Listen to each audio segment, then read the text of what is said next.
Louis XVIII. I prefer Louis XVIII."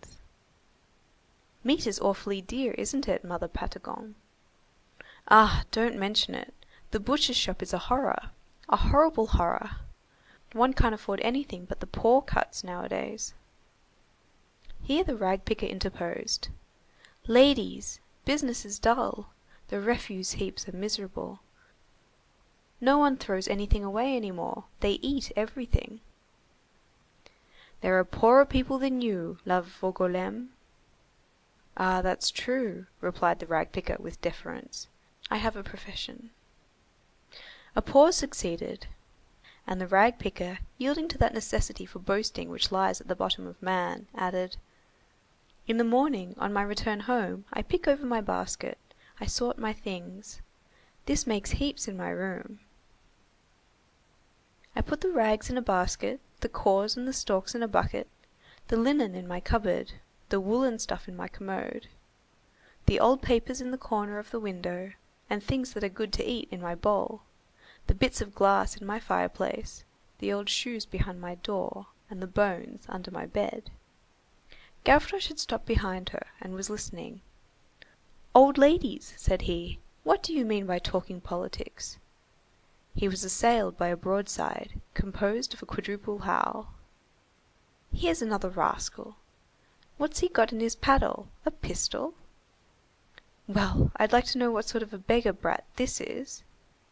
That sort of animal is never easy unless he's overturning the authorities." Gavroche disdainfully contented himself, by way of reprisal, with elevating the tip of his nose with his thumb and opening his hands wide.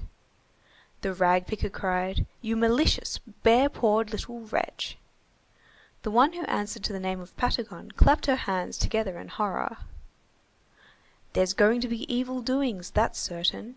The errand boy next door has a little pointed beard. I have seen him pass every day with a young person in a pink bonnet on his arm. To-day I saw him pass, and he had a gun on his arm. Mame Bachot says that last week there was a revolution at where's the calf? At Pontoise.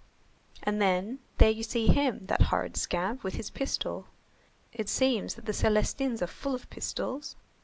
What do you suppose the government can do with good-for-nothings who don't know how to do anything but contrive ways of upsetting the world, when we had just begun to get a little quiet after all the misfortunes that have happened, good Lord! To that poor queen whom I saw pass in the tumbril. And all this is going to make tobacco dearer. It's infamous! And I shall certainly go to see him beheaded on the guillotine, the wretch." "You've got the sniffles, old lady," said Gavroche. "Blow your promontory."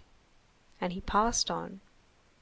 When he was in the Rue Pavée, the rag picker occurred to his mind, and he indulged in this soliloquy:— "You're in the wrong to insult the revolutionists, Mother Dust Heap Corner. This pistol is in your interests.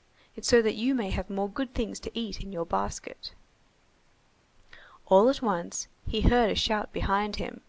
It was the portress Patagon who had followed him, and who was shaking her fist at him in the distance and crying:— "You're nothing but a bastard." "Oh, come now," said Gavroche. "I don't care a brass farthing for that." Shortly afterwards, he passed the Hôtel Lamoignon. There, he uttered this appeal:— "Forward march to the battle!" And he was seized with a fit of melancholy.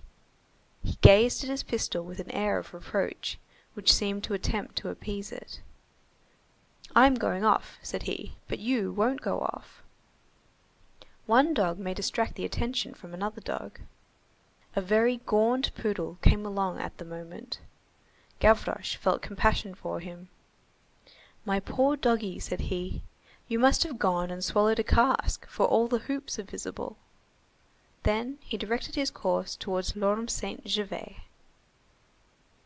End of Book 11, Chapters 1 and 2.